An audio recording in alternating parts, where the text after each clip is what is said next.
Hey Dave, do you need a computer in order to learn computer science? Yes.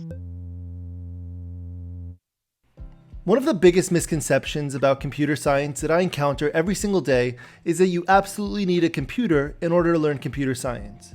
But that's equivalent to saying that you need a telescope in order to learn astronomy, or a Bunsen burner to learn chemistry, or a microscope in order to learn biology.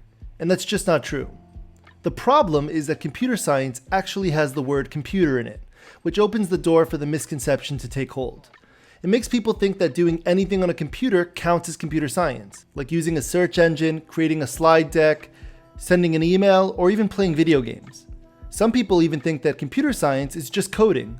And while coding is one of the coolest parts of computer science, that's not the only thing there is to it.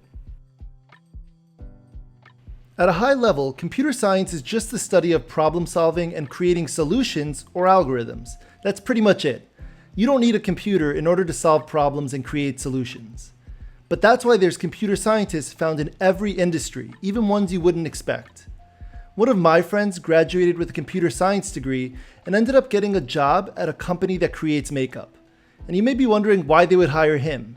The reason is because computer scientists are good at breaking down big problems into smaller components and then figuring out how to solve those subproblems that make up those components. The term computer science itself is an abstraction representing many other subject areas, just like the field of science includes biology, chemistry, physics, and earth science.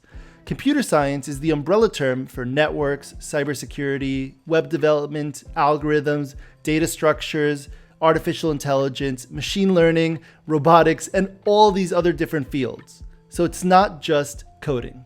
And that's it. Now you're better equipped to answer the question if someone asks, what is computer science? If you learned something from this video, it would be awesome if you clicked on the like button below and then shared the video with a friend. Also, I'm curious, what aspect of computer science do you find most interesting? Is it a specific subject area within CS or a problem that computer scientists are trying to solve? Post it in the comments below, and thanks for watching.